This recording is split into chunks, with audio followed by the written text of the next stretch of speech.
துன்பங்களை போக்கும் குறியன் விளை பத்திரகாளி அம்மன். மனிதனாக பிறந்தால் பிரச்சனைகளுக்கு ஆட்பட வேண்டியது விதி. பிரச்சனை என்று ஒன்று இருந்தால் அதற்கு தீர்வு என்ற ஒன்றும் இருக்கும். கன்னியாகுமரி மாவட்டம் தமிழக கேரள எல்லையில் உள்ளது குறியன் விளை பத்திரகாளி அம்மன் கோவில்.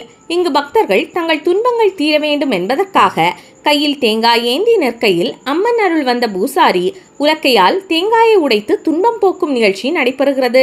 இந்த நிகழ்வானது ஒவ்வொரு தமிழ் மாதம் கடைசி வெள்ளிக்கிழமை அன்றும் கொண்டாடப்படுகிறது. தல வரலாறு: பல ஆண்டுகளுக்கு முன்பு குறியன் விளை பகுதியில் பதமநாபன் வைத்தியர் என்பவர் கிணறு ஒன்று வெட்டினார். அப்போது கிணற்றில் தண்ணீர் வந்தது. ஆனால் பயன்படுத்த முடியாத வகையில் தண்ணீர் ரசாயனம் கலந்து இருந்தது. இதனால் கிணறும் பால் கிணறானது.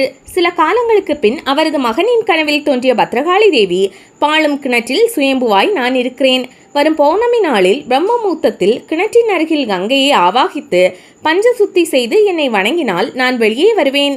என்னை வணங்கினால் இந்த ஊருக்கே வழங்கும் வகையில் கிணற்றிலிருந்து ஊற்று வரும் என்று கூறி மறைந்துள்ளார். அதன்படி உருவானதுதான் இந்த குறியன் விளை பத்திரகாளி அம்மன் கோவில். இங்கு சிறப்பு வாய்ந்த பல பூஜைகள் நடைபெற்று வருகிறது. கோவில் அமைப்பு: இந்த கோவில் கேரள பாணியில் கட்டப்பட்டுள்ளது. இக்கோவிலில் அம்மன் சிற்ப வடிவில் காட்சி தருகிறார். இங்கு கோவில் கொண்டுள்ள மகாவிஷ்ணு சன்னதியின் எதிர்புறம் ஆஞ்சநேய சன்னதி உள்ளது. சனிக்கிழமைகளில் விஷ்ணுவுக்கு சிறப்பு வழிபாடுகள் நடைபெறுகிறது. ஆஞ்சநேய ஜெயந்தி அன்று பல்வேறு வகையான அபிஷேகங்கள், திருக்காப்பு சாத்துதல் ஆகியவை நடக்கின்றன.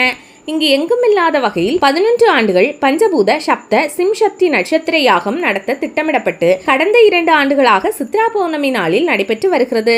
ஒவ்வொரு தமிழ் மாதமும் கடைசி வெள்ளிக்கிழமை அன்று மாலையில் நடைபெறும் சர்க்கரை பொங்கல் வழிபாடு மிகவும் பிரசித்தி பெற்றது.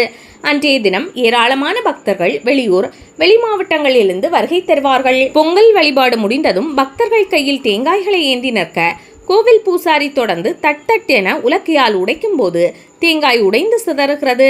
இதன் மூலம் தங்களை சுற்றியுள்ள தோஷங்கள் அனைத்தும் தேங்காய் உடைந்து சிதறுவது போல் சிதறும் என்பது மக்களின் நம்பிக்கையாக இருக்கிறது. சித்திரை மாதம் பரணி நாளில் பறக்கும் காவடி திருவிழா நடைபெறுகிறது. பக்தர்கள் பறக்கும் காவடியில் வருவதை பார்த்து மக்கள் மெய்சிலிர்ப்பார்கள். தொடர்ந்து 6 நாட்கள் வருடாந்திர திருவிழா நடைபெறும்.